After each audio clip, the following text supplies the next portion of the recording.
SSC কিংবা vocational কিংবা দাখিল এর রেজাল্ট আপনি কিভাবে সহজে দেখতে পারবেন মোবাইলের মাধ্যমে কিংবা ওয়েবসাইটের মাধ্যমে এর সম্পূর্ণ প্রসেসটা আমি বিস্তারিত দেখাচ্ছি।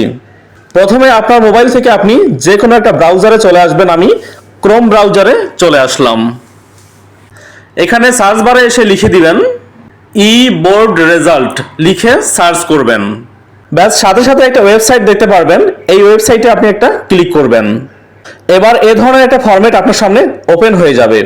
এখানে প্রথমে আপনাকে দিতে হবে আপনার বোর্ডের নাম, তারপর পরীক্ষার নাম, তারপর পাশের বছর এবং সবশেষে টাইপ অফ রেজাল্ট।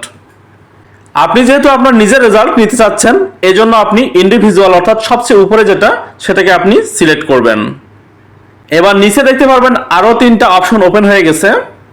এবার এখানে আপনি আপনার রোল নাম্বার দিয়ে দেবেন, এখানে রেজিস্ট্রেশন নাম্বার দিয়ে দেবেন, আর এখানে ক্যাপচা পূরণ করে দেবেন। ক্যাপচা বলতে বোঝাচ্ছে এখানে একটা সংখ্যা দেখতে পারবেন, এই সংখ্যাটা দেখে দেখে আপনি এখানে পূরণ করে দেবেন। এবার একদম নিচে দেখতে পারবেন ভিউ রেজাল্ট, এর উপরে একটা প্রেস করবেন। ব্যাস সাথে সাথে আপনার রেজাল্ট বের হয়ে আসবে। এবার আমি দেখাচ্ছি কিভাবে এসএমএস এর মাধ্যমে রেজাল্ট দেখতে হবে।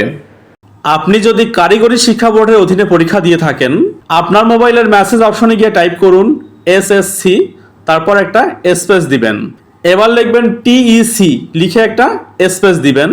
এরপর রোল নাম্বার লিখে আবারও একটা স্পেস দিবেন, তারপর পাশের বছর লিখবেন। এবার এটা 16140 এই নম্বরে পাঠিয়ে দিবেন।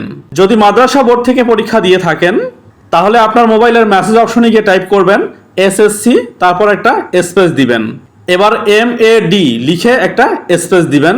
এবার রোল নাম্বার লিখে আর একটা স্পেস দিবেন, তারপর পাশের বছর লিখবেন এবং এটা 16140 এই নম্বরে পাঠিয়ে দিবেন।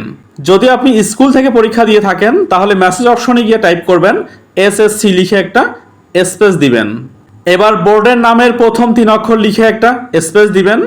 বোর্ডের নামের প্রথম 3 অক্ষর বলতে বোঝাচ্ছি, যদি আপনি ঢাকা বোর্ড হয়ে থাকেন, তাহলে ঢাকা শব্দটার প্রথম 3 অক্ষর DHA বড় হাতের অক্ষরে লিখবেন। আবার একটা স্পেস দিবেন, তারপর রোল নম্বর লিখে আবারও স্পেস দিবেন। এবার আপনি যে বছরে পরীক্ষা দিচ্ছেন সেই বছরের নামটা লিখে দিবেন। সব ঠিকঠাক মতো লিখে 16140 অথবা 16222 এই নাম্বারে পাঠিয়ে দিবেন। ব্যাস আপনার পরীক্ষার ফলাফল SMS আকারে আপনার মোবাইলে চলে আসবে। এখানে একটা বিষয় আপনাকে অবশ্যই ইনশিওর করতে হবে, আপনার মোবাইলে অন্তত 2.5 টাকা থাকতে হবে এবং পরীক্ষার রেজাল্ট হলেই শুধুমাত্র আপনি এটা পাঠাতে পারবেন। আগে পাঠিয়ে রাখলে কোনো ধরনের রেজাল্ট আপনি পাবেন না। ধন্যবাদ। শিক্ষা সম্পর্কিত যে কোনো তথ্য দ্রুত পাওয়ার জন্য আমাদের সাথেই থাকার অনুরোধ করছি।